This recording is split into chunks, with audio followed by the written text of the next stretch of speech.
উনত্রিশতম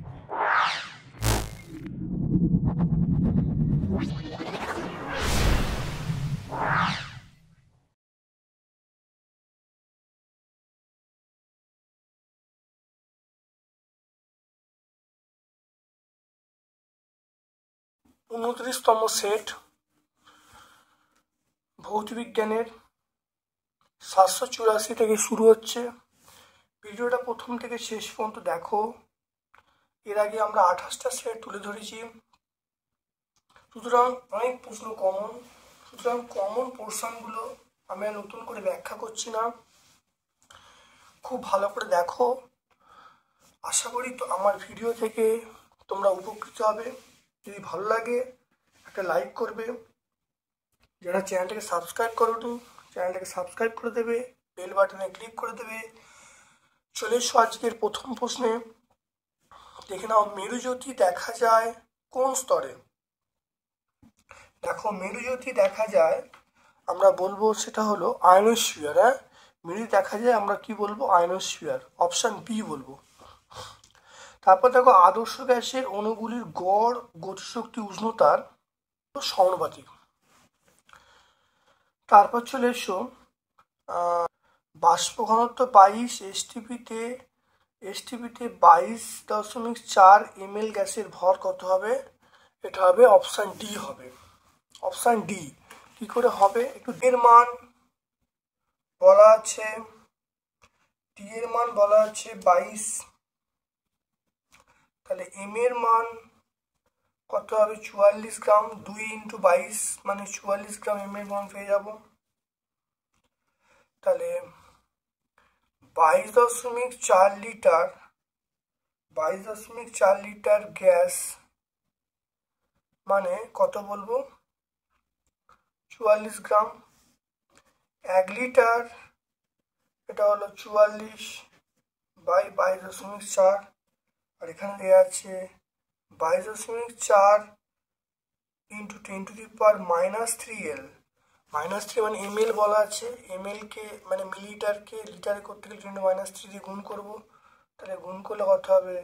44 into 22.4 into 10⁻³ by 22.4। এটাকে কাটাকাটি করে দেখো 0.044 গ্রাম। তাহলে দেখতে পেলে? তাহলে কোন অপশানটা এটা? দেখে নাও, এটা আমরা অপশান ডি পাবো। দেখে নাও, আমরা অপশান ডি পাবো। এটা আমরা অপশান ডি পাবো। তারপর দেখে নাও, উত্তল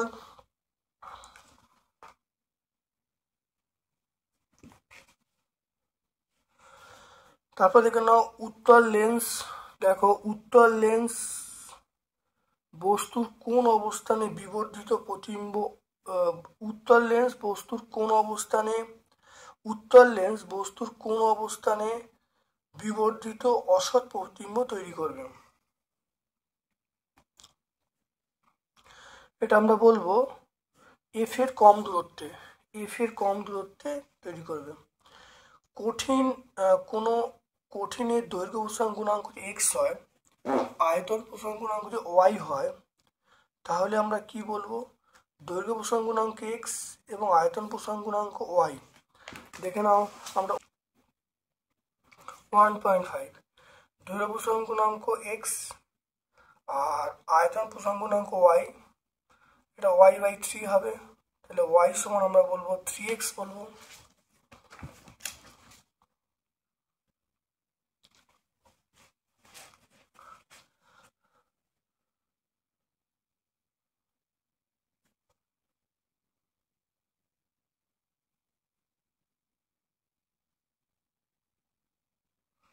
তাহলে এটা আমরা কোনটা পাবো? এটা আমরা অপশান ডি পাবো। কোন অপশানটা পাবো? y সমান 3x, অপশান ডি। চলে এসো এরপরে। দেখো, দুটি মাধ্যমে আলোর বেগ v1 ও v2 প্রতিসরাঙ্ক 1.5 ও 1.7 হলে তাহলে কি হবে? মানে মনে রাখবে,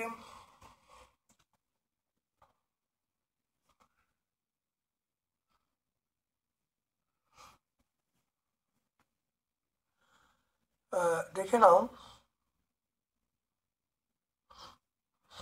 মনে রাখবে যার প্রতিসরাঙ্ক বেশি, যার প্রতিসরাঙ্ক কম তার বেগ বেশি। তো এখান থেকে আমরা পাবো অপশন বি পাবো। হ্যাঁ, দেখো প্রতিসরাঙ্ক তাহলে এই 1.5 মাধ্যমে কম, এর দেখো বেশি, তাহলে 1.5 মাধ্যমে বেগটা কি হবে, বেশি হবে।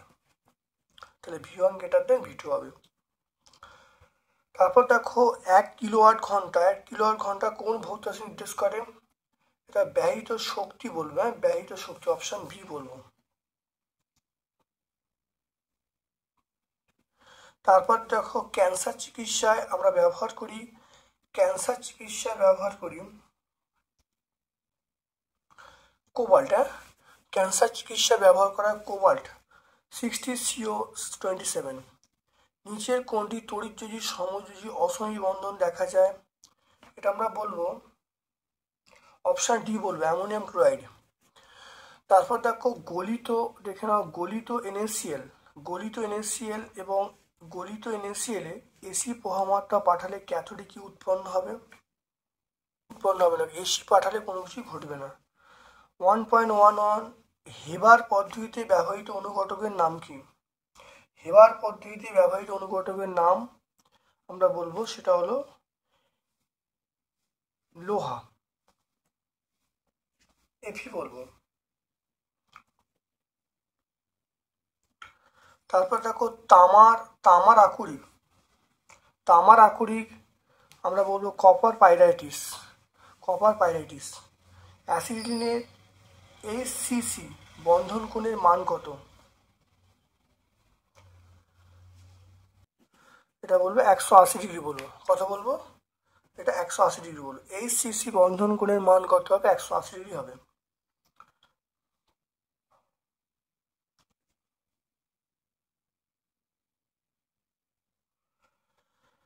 তারপর দেখো 1.14 এই মৌল থেকে একটি আলফা কণা বেরিয়ে গেলে তাহলে পারমাণবিক সংখ্যা কত? 2 কমবে।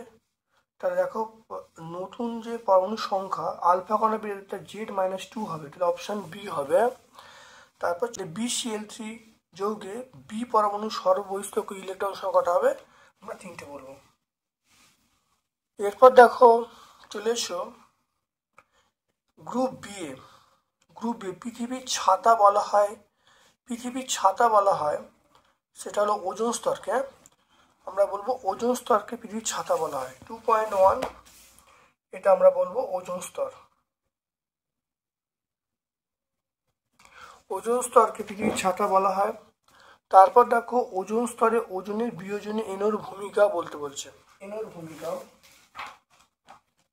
দেখে নাও, এনোর ভূমিকা ভালো দেখে নাও, বিয়োজনে এনোর ভূমিকা আমরা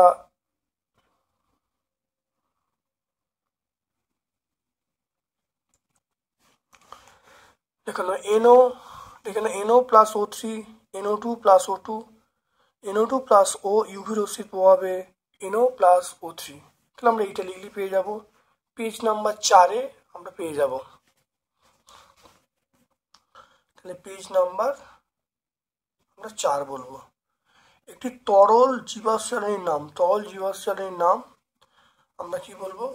পেট্রোলিয়াম বলবো। তরল জীবাশ্ম জ্বালানির নাম আমরা বলবো পেট্রোলিয়াম। 2.2 আমরা বলবো পেট্রোলিয়াম,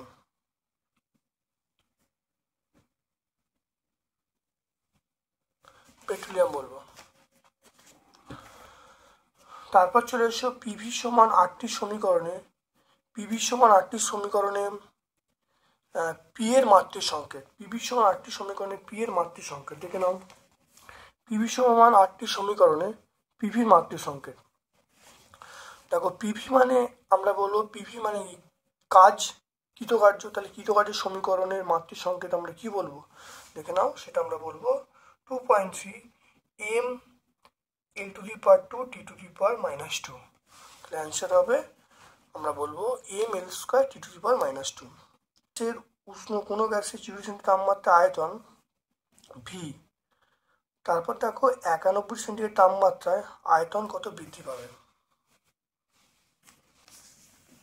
যদি চাপটা স্থির থাকে, চাপটা স্থির ধরে নিলে, চাপটা স্থির যদি ধরে নিই তাহলে আমরা বলবো V2 সমান V1 প্লাস 1 প্লাস T/273 মানে আমরা বলবো 91/273 এটা বলবো। তাহলে আয়তন কতটা বৃদ্ধি পেল? আয়তন বৃদ্ধি পেল আমরা বলবো V2 মাইনাস V, এটা হলো 91/273 ইন্টু V। তাহলে আমরা এই 91/273 অর্থাৎ এই অ্যান্সারটা হবে। অর্থাৎ মনে রাখতে হবে এই 91/273 দেখে নাও 91/273 ইন্টু V এটা হবে। তাহলে বুঝতে পারলে? তাহলে অ্যান্সার কিন্তু হবে এইটা 91/273 ইন্টু V।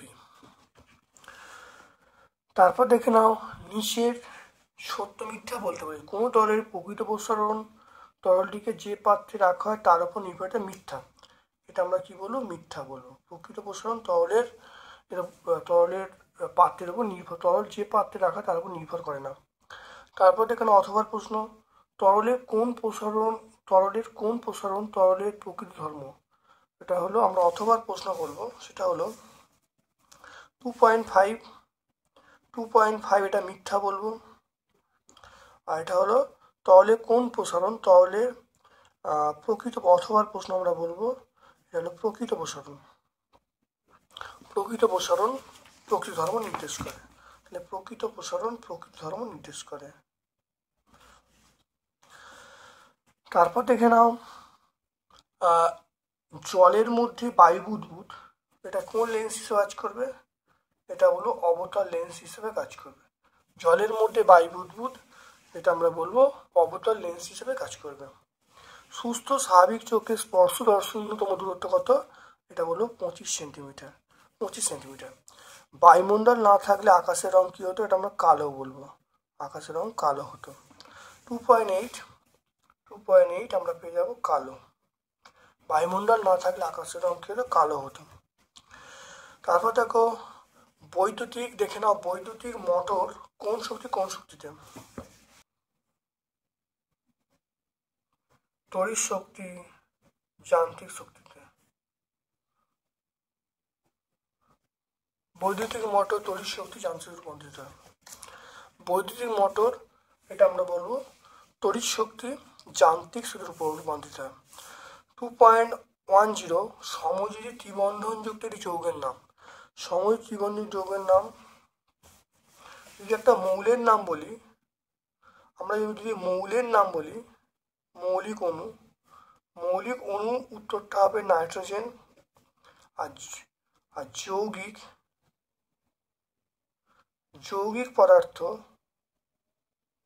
মৌলিক অণু নাইট্রোজেন বলবো। আর যৌগিক পদার্থ আমরা বলবো অ্যাসিডিলিন বলবো, C2H2 বলবো। তারপর দেখো চলে এসো সুপার হ্যালোজেন কোন মৌলকে বলে? এটা আমরা ফ্লুরিন বলবো, ফ্লুরিন বলে। লোহার ওপরে নিকেলের প্রলেপ দিতে হলে অ্যানোড, লোহার ওপরে নিকেলের প্রলেপ, তাহলে অ্যানোড হিসেবে আমরা নিকেলের প্রলেপ আমরা বলি নিকেল, Ni, অর্থাৎ নিকেলকে আমরা ব্যবহার করবো। মৃদু তরিত পদার্থের নাম, এটা অনেকবার হয়েছে, অ্যাসিটিক অ্যাসিড, এটা আমরা বলবো অ্যাসিটিক অ্যাসিড। অথবা প্রশ্ন, তাহলে 2.12 তার অথবা এটা দেখে নাও, এটা আমরা বলবো অ্যাসিটিক অ্যাসিড বলবো, CH3CH আমরা বলবো অ্যাসিটিক অ্যাসিড। তারপর দেখো 2.1 আলফা বিটা গামা রশ্মিকে তাদের ভেদন ক্ষমতা ঊর্ধ্বক্রমে ছোট থেকে বড়, ঊর্ধ্বক্রম মানে ছোট থেকে বড়। তাহলে ভেদন ক্ষমতা মানে সবচেয়ে বেশি গামা, তারপরে বিটা। তাহলে আমরা ছোট থেকে বড় মানে আমরা কি বলবো 1.13।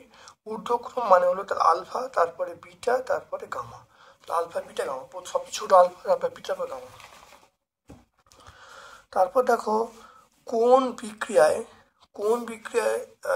নিউক্লিয় বিক্রিয়ায় সূর্যের উৎস? এটা আমরা অথবার প্রশ্ন বলবো। এটা অবশ্যই মনে রাখবে নিউক্লিয় সংযোজন। এটা কি বলবো? নিউক্লিয় সংযোজন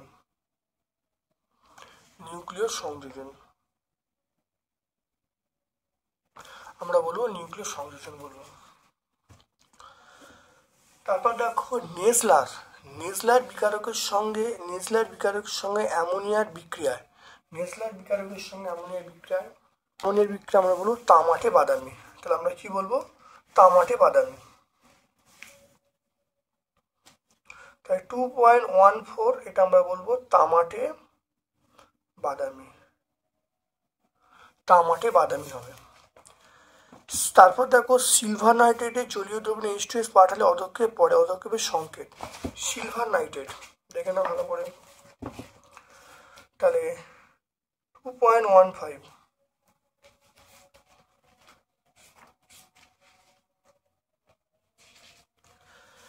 দেখে নাও সিলভার নাইট্রেট, দেখে নাও সিলভার নাইট্রেটের জলীয় দ্রবণে জলীয় দ্রবণে H2S পাঠালে Ag2S, Ag2S হবে কালো বর্ণের। তার নামটা হলো সিলভার নাইট্রেট পাঠালে Ag2S, সিলভার সালফাইড, এটার বর্ণ হলো কালো। তারপর দেখো উচ্চ উষ্ণতায়, দেখে নাও উচ্চ উষ্ণতায় ম্যাগনেসিয়াম ধাতুর সঙ্গে নাইট্রোজেনের বিক্রিয়ায় যে যৌগ উৎপন্ন হয় সেটার নাম কি বলতে বলছে, অথবা প্রশ্ন। দেখে নাও তাহলে ম্যাগনেসিয়াম Mg তার সঙ্গে নাইট্রোজেন বিক্রিয়া করছে, বিক্রিয়া করলে কি হবে? Mg3N2 ম্যাগনেসিয়াম নাইট্রাইড উৎপন্ন হয়। উচ্চ উষ্ণতায় ম্যাগনেসিয়ামের সঙ্গে নাইট্রোজেন বিক্রিয়া করলে ম্যাগনেসিয়াম নাইট্রাইড উৎপন্ন হবে। তারপর দেখে নাও 2.16 অ্যালকেন শ্রেণীর জৈব যৌগের নাম ও সাধারণ সংখ্যা লিখবে। অ্যালকেন শ্রেণী 2.16 এটা হলো CnH2n, সাধারণ সংকেত আমরা বলবো CnH2n। আর এর একটা যৌগের নাম আমরা কি বলবো? CH4 বলবো। তাহলে সাধারণ সংকেত হলো CnH2n, আর একটা যৌগের নাম হলো মিথেন, মিথেন হলো CH4 আমরা বলবো। দেখো CH3CH2COOH এর ইউপ্যাক নাম।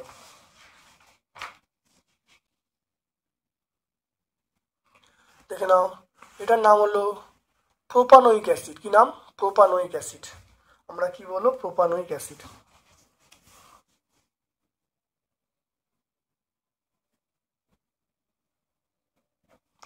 Propanoic acid.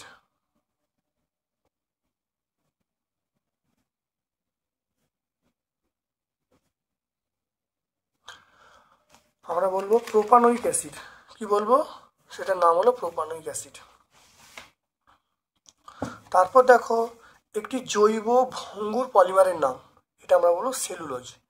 জৈব ভঙ্গুর পলিমারের নাম আমরা কি বলবো? সেলুলোজ। হ্যাঁ, জৈব ভঙ্গুর পলিমারের নাম আমরা বলবো সেলুলোজ বলবো। তারপর দেখো নেসলার বিকারক, নেসলার বিকারক আমরা বলবো K2HgI4, সেটা আমরা এটা বলবো। তারপর দেখো oil of vitriol, oil of vitriol আমরা বলবো H2SO4, অয়েল অফ ভিট্রিয়ল বলবো H2SO4। পরমাণু ব্যাসার্ধ দেখে নাও, তাহলে লিথিয়ামের সবচেয়ে বেশি। পরমাণু ব্যাসার্ধ কার বেশি? লিথিয়ামের সবচেয়ে বেশি। তাহলে বেরিলিয়ামের ছোট, তাহলে বেরিলিয়াম ছোট পরমাণু ব্যাসার্ধ। তাহলে এটা 2.18, এটা 2.183 হয়ে গেল। নেসলার বিকারক K2HgI4, অয়েল অফ ভিট্রিয়ল এটা হলো H2SO4। তারপর দীর্ঘ পলিসাইড শ্রেণী বরাবর সর্বাপেক্ষা কম বিজারণ গুণ সম্পন্ন ধাতু, সেটা আমরা কি বলবো? Li বলবো। তারপর দেখো চলে এসো গ্রিন হাউস গ্যাস প্রভাব কমানোর দুটো উপায়।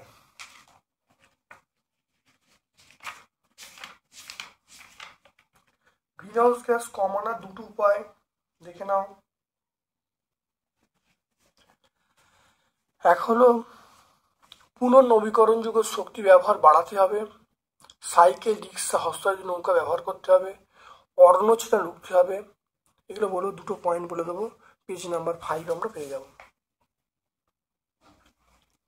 তারপর দেখো 3.2 এর অঙ্ক, তার অথবার অঙ্ক তুমি দেখবে অঙ্ক সলভ করা আছে। তাহলে এগুলো আমি নতুন করে আর সলভ করে দেখাচ্ছি না, তোমরা বিগত ভিডিওগুলো দেখলে অবশ্যই অঙ্কগুলো করতে পারবে। তারপর চলে বসি দর্পণের সঙ্গে 30 কোনো আপত্তি হলো রশ্মির চ্যুতি কথা, প্রতিরোধী রশ্মির চ্যুতি কথা হবে। সমান আমরা বলবো 180 ডিগ্রি মাইনাস 2i। তাহলে 180 ডিগ্রি মাইনাস 2i মানে 2i মানে আপাতন কোণ, তাহলে কত বলবো? এটা 30 ডিগ্রি।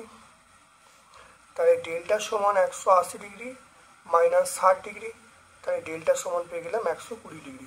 তাহলে অ্যান্সার পেয়ে গেলাম 120 ডিগ্রি। তারপর দেখো ফিউজ তার কি, ফিউজ তার কি এর ব্যবহার লিখতে বলছে। ফিউজ তার, ফিউজ তার দেখো ফিউজ তার কি দেখে নাও। ফিউজ তারের সংখ্যা এখানে পেয়ে যাবে। অর্থাৎ বর্তনীতে যদি অর্থাৎ এটা শ্রেণী সমবায়ে যুক্ত করা হয়। ফিউজ তার শ্রেণী সমবায়যুক্ত টিন এবং সীসার সংকর ধাতু।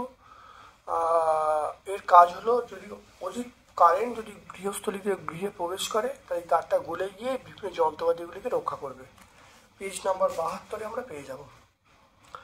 Page number 72।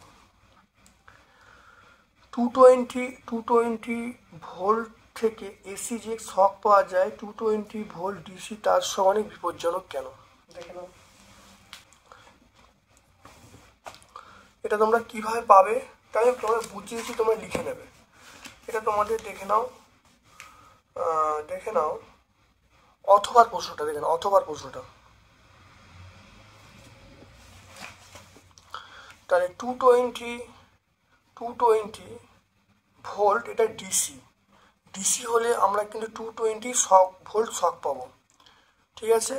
কিন্তু যদি 220 আমরা যদি এসি ব্যবহার করি তাহলে মনে রাখবে 220 তার সঙ্গে √2 গুণ হবে। √2 এটা তোমরা পরে শিখবে কেন √2 গুণ হচ্ছে, এটা তোমরা ক্লাস 12-এর কনসেপ্ট আছে, তোমরা এটা মনে রাখবে যে 220 √2 গুণ হবে, তাহলে 311 ভোল্ট হবে। তাহলে এখানে দেখো 220 ভোল্ট আমি ডিসিতে ম্যাক্সিমাম শক লাগতে পারে, এসিতে কিন্তু 311 শক লাগতে পারে। তাহলে কোনটা বিপজ্জনক? অবশ্যই এসি শক লাগা অত্যন্ত বিপজ্জনক।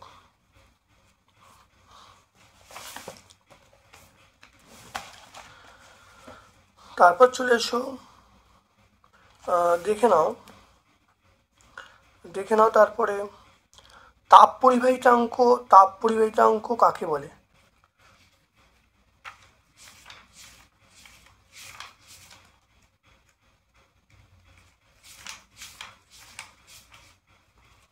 দেখে নাও তাপ পরিবাহিত, দেখে নাও ভালো করে তাপ পরিবাহিতাঙ্ক কাকে বলে, ভালো দেখে নাও, সংজ্ঞা পেয়ে যাবে। পেজ নাম্বার 33 তোমরা পেয়ে যাবে তাপ পরিবাহিতাঙ্ক কাকে বলে।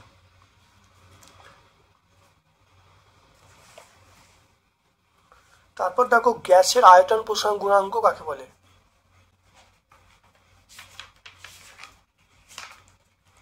এখানে তার আগের পেজে আমরা পেয়ে যাবো দেখো গ্যাসের আয়তন প্রসারণ গুণাঙ্ক, দেখতে পেলে গ্যাসের আয়তন প্রসারণ গুণাঙ্ক কাকে বলে। ভৌত ধর্মের সাহায্যে সোডিয়াম ক্লোরাইড এবং ন্যাপথলিনের পার্থক্য করতে হয়েছে। আচ্ছা দেখে নাও, এটা অনেকবার হয়েছে তো দেখে নাও। সোডিয়াম ক্লোরাইড যেহেতু তড়িৎ যৌগ তার এর গলনাঙ্ক স্ফুটাঙ্ক বেশি হয়, ন্যাপথলিনের গলনাঙ্ক স্ফুটাঙ্ক কম হয়। তাহলে সোডিয়াম ক্লোরাইড হলো তোমার হলো আয়নীয় যৌগ আর হলো সমযোজী যৌগ। সোডিয়াম ক্লোরাইড জলীয় দ্রবণে তড়িৎ বিশ্লেষণ করতে পারে, ন্যাপথলিন করতে পারে না। সোডিয়াম ক্লোরাইডের গলনাঙ্ক স্ফুটনাঙ্ক বেশি হয়, ন্যাপথলিনের কম হয়। তারপর দেখো O2 এবং CO গঠন আঁকতে বলছি। দেখে নাও O2-র গঠন ভালো দেখে নাও, এটা O2-র গঠন দেখতে পাচ্ছ। আর CO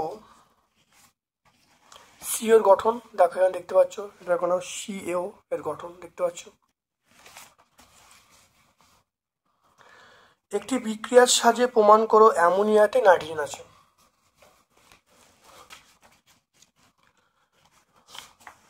এখানে অ্যামোনিয়াতে নাইট্রোজেন আছে ভালো দেখে নাও। উত্তপ্ত কপার অক্সাইডের উপর দিয়ে যদি তীব্র ঝাঁঝলে অ্যামোনিয়া গ্যাস পাঠানো হয় তাহলে অ্যামোনিয়া কালো বর্ণে কিউপি অক্সাইডে বিজারিত এবং লাল বর্ণে ধাতব কপারে পরিণত হয় এবং এর নিজে গন্ধহীন বর্ণে নাইট্রোজেনে পরিণত হয়। এই বিক্রিয়ার সাহায্যে বোঝা যায় অ্যামোনিয়াতে নাইট্রোজেন আছে।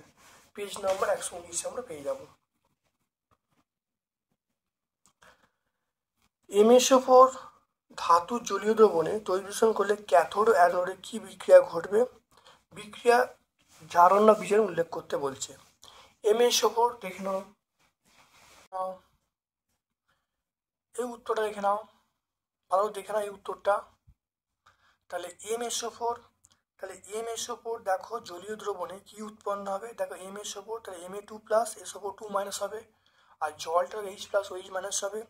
তাহলে যে ক্যাথোডে যে বিক্রিয়াটা ঘটবে, তাহলে ক্যাথোডে বিক্রিয়া যেটা হবে, তাহলে ক্যাথোডে দেখো আমরা কি পাবো, ক্যাথোডে আমরা হাইড্রোজেন পাবো। দেখে নাও ভালো করে।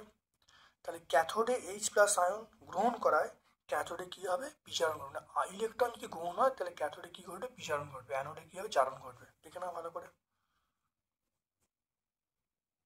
টেফলনের মনোমারের নাম ও ব্যবহার দেখে নাও। টেফলনের মনোমার, এটা ভিনাইল ক্লোরাইড, এর নাম আমরা লিখবো, এটা ব্যবহার লিখবো। দেখে নাও, এটা আমরা 146 পেজে পাবো। পেজ নাম্বার 146 আমরা পাবো।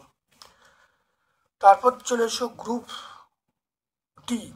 চার্লসের সূত্র অনুসারে ভিটি লেখচিত্র অঙ্কন করতে বলছে। চার্লসের সূত্র লিখতে বলছে, ভিটি লেখচিত্র অঙ্কন করতে বলছে।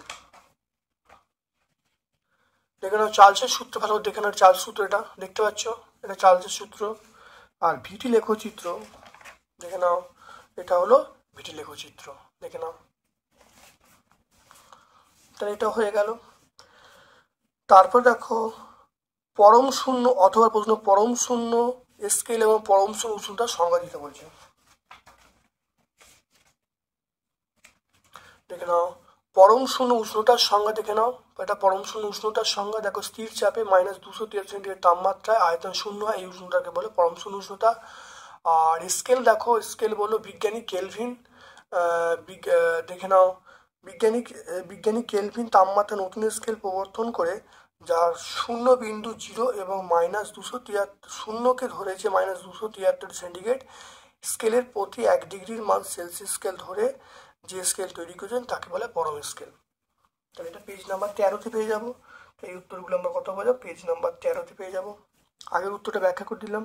এটা পেজ নাম্বার, তাহলে চার্লস সূত্র আমরা পেয়ে যাবো পেজ নাম্বার 12-তে। পেজ নাম্বার 12 চার্লস সূত্রটা আমরা পাবো পেজ নাম্বার 12। তারপর দেখো -5 সেন্টি তাপমাত্রায় পরম স্কেলের মান কত? তাহলে আমরা কত বলবো? -5 ডিগ্রি সেন্টিগ্রেড। -5 ডিগ্রি মানে -5 + 273 কেলভিন। তাহলে 273, তাহলে 268 বলবো, 268 কেলভিন। তাহলে কত হবে? পরম স্কেলের মান হবে 268 কেলভিন। তারপর দেখো 4.2 500 গ্রাম চুনাপাথরকে লৌহ হিসেবে বিক্রিয়া করে যা উৎপন্ন এসটিপিতে তার আয়তন কত? এরকম অঙ্ক হয়েছে। এই দুটো অঙ্কই তোমরা কিন্তু পেয়ে যাবে। আমরা বিগত যে ভিডিওগুলো আপলোড করেছি সেই ভিডিওতে অবশ্যই এই দুটো অঙ্ক তোমরা পেয়ে যাবে। যদি অসুবিধা হয় কমেন্ট সেকশানে কমেন্ট করবে, আমি অবশ্যই তোমাদেরকে শর্টস ভিডিও আকারে প্রকাশ করে দেবো। তারপর চলে এসো 4.3 তাপীয় রোধ কি, এর একক কি? তাপীয় রোধ কাকে বলে একক দেখে নাও। পরিবাহীর দুই পৃষ্ঠের উষ্ণতার পার্থক্য এবং তার মধ্যে দিয়ে প্রবাহিত তাপের অনুপাতকে তাপীয় রোধ বলবো। এর একক আমরা এসআই পদ্ধতিতে বলবো কেলভিন ওয়াট ইনভার্স। পেয়ে যাবো, মাত্রাও পেয়ে যাবো। তাহলে পেজ নাম্বার 32 ভট্টাচার্য ব্রাদার্সে পাবো। আলোর বিচ্ছুরণ কাকে বলে? আকাশকে নীল লাগে কেন? দেখেন, আলোর বিচ্ছুরণ কাকে বলে? সাদা আলো যখন পিজের মধ্যে যায় বিভিন্ন বর্ণে ভাগ হয়ে যাবে বা বিশ্লিষ্ট হওয়ার ঘটনাকে আমরা আলোর বিচ্ছুরণ বলবো। আর আকাশকে নীল দেয় কেন? দেখে নাও, আকাশকে নীল দেয় কারণ দেখো পেয়ে যাবে, এটা দেখতে পাচ্ছ আকাশকে নীল কেন দেখতে পাচ্ছ ভালো করে। পেজ নাম্বার 8 আমরা পেয়ে যাবো।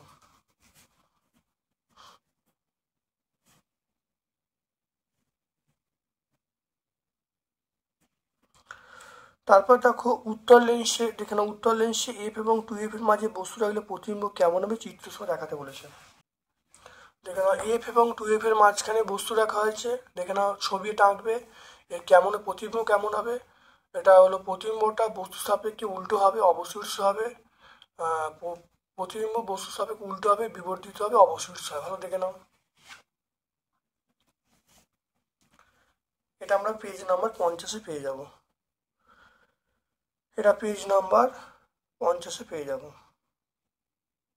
তারপর দেখো পিজার মধ্য দিয়ে চ্যুতিকোণের রাশিমালা বহুবার হয়েছে, প্রত্যেকটা পেজে আছে এটা, মানে প্রত্যেকটা পেজে এটা আছে। পরীক্ষায় কিন্তু এবছর অবশ্যম্ভাবী পড়বে এইটা। পেজ নাম্বার 45-এ এই যে সমীকরণটা বার করতে বলেছে, দেখে নাও ডেল্টা সমান I1 + I2 - A, এই সমীকরণটা তোমরা কিন্তু বার করবে বা ভালো করে প্র্যাকটিস করবে। চ্যুতিকোণের সমীকরণ দেখে নাও 45 পেজে এটা আছে, পেজ নাম্বার 45 আমরা পাবো। এটা পেজ নাম্বার 45। তারপর দেখো দীর্ঘদৃষ্টি সম্পন্ন ত্রুটি কাকে বলে, প্রতিকার উপায় কি, লেন্সের ক্ষমতা আমরা বলবো ডায়াপ্টার, ডি বলবো, হ্যাঁ ডায়াপ্টার বলবো। দীর্ঘদৃষ্টি সম্পন্ন ত্রুটি দেখে নাও, সংজ্ঞা পেয়ে যাবে, কেন হয়, ফোকাস দুটো বেড়ে যায়, আর প্রতিকার কি, উত্তর লেন্স ব্যবহার করতে হবে। এটা 54 পেজ।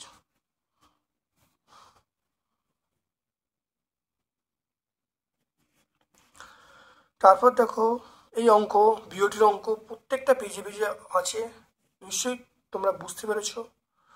তাহলে বিওটির অঙ্ক আমরা কিন্তু অনেক অঙ্ক সলভ করেছি। আশা করি তোমরা এই অঙ্ক করতে পারবে। আমরা পরের কোশ্চেনে চলে আসছি। তারপর চলে আসছে দেখো তড়িৎ প্রবাহ তাপীয় ফল সংক্রান্ত, এটা জুলের সূত্র, হ্যাঁ জুলের সূত্র। আমরা পেজ নাম্বার 71 পেজে পাবো, 71 জুলের সূত্র আমরা পেয়েছি। ভালো করে দেখে নাও, 3টে সূত্র আছে, ভালোভাবে ব্যাখ্যা করে দেবে। তারপর দেখে নাও বন্ধন শক্তি, দেখে নাও নিউক্লিয় বন্ধন শক্তি কাকে বলে, নিউক্লিয় বন্ধন শক্তি দেখে নাও, নিউক্লিয় বন্ধন শক্তি কাকে বলে। নিউক্লিয় বন্ধন শক্তি কোনো পরমাণু নিউক্লিয়াসকে ভেঙে ওর মধ্যে নিউক্লিয়নগুলিকে স্বাধীন কণায় পরিণত করতে যে শক্তির প্রয়োজন তাকে বন্ধন শক্তি বলে। এটা 91 পেজে আমরা পাবো, এটা 91 পেজে পাবো। তারপর দেখো এটা থেকে দুটো বিটা কণা বেরোলে একটা আলফা কণা বেরোলো, নতুন মৌলটি কি হবে, বলা আছে 235 92। এখানে বলা আছে দুটো বিটা কণা বেরোলো আর একটা আলফা কণা বেরোলো।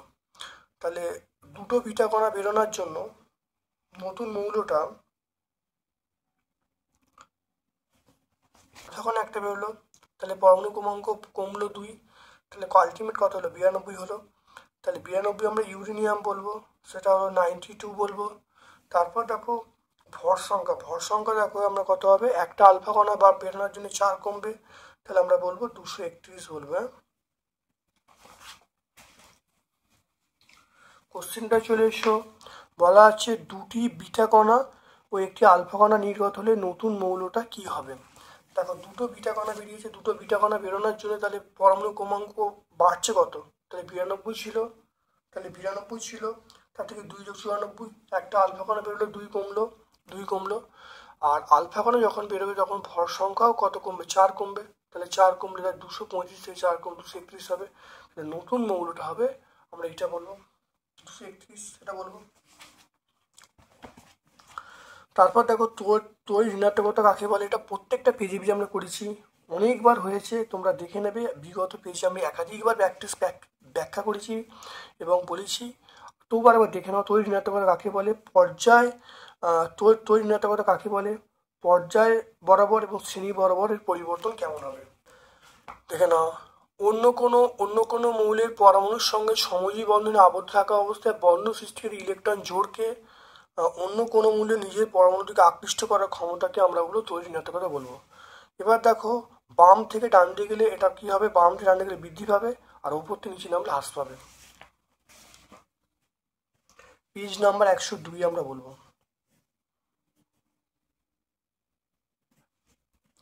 তৈল লেপন, দেখে নাও তৈল লেপন কাকে বলে, সোনার ওপর সোনার প্রলেপ দিতে হলে তড়িৎ বিশ্লেষণের নাম ও সংখ্যা লিখতে বলছে। তৈল লেপন দেখো অপেক্ষাকৃত কম সক্রিয় ধাতুর ওপর তড়িৎ বিশ্লেষণ পদ্ধতিতে কম ধাতুর প্রলেপ দেওয়াকে আমরা বলবো তৈল লেপন বলবো। দেখে নাও, দেখতে পাচ্ছ। তারপরে প্রশ্ন দেখো, সোনার প্রলেপ দিতে হলে আমরা কি ব্যবহার করব, তড়িৎ বিশ্লেষক হিসাবে পটাশিয়াম অরোসায়ানাইড, সংকেত দেখো K2AuCN2, দেখতে পাচ্ছ। এটা আমরা 116 পেজে পাবো। এটা কত পাবো, এটা আমরা 116 পেজে, দুয়ারি গাঙ্গুলি মাইকে 116 পেজে পাবো। অ্যানোড মাঠ কাকে বলে, দেখেন অ্যানোড মাঠ কপারের তড়িৎ পরিশোধনে অ্যানোডে উপস্থিত যে AU AG এবং PT অ্যানোডের কাদার মতো অবস্থান করে তাকে অ্যানোড মাঠ বলবো। এটা 116 পেজে আমরা পাবো, পেজ নাম্বার 116। তারপর দেখো থার্মিট পদ্ধতিতে কিভাবে লোহা নিষ্কাশন করা যায়।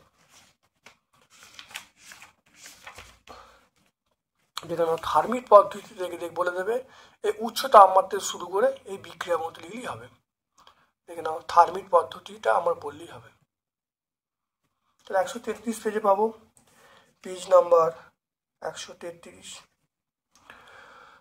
তারপরে পরীক্ষাগারে অ্যামোনিয়া তৈরি রাসায়নিক নীতি সমীকরণ লিখতে বলছে।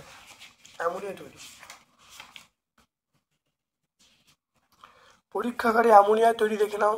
অ্যামোনিয়া তৈরি দেখো নীতির সমীকরণ দেখো পেয়ে যাবে, নীতির সমীকরণ দেখো পেয়ে যাবে।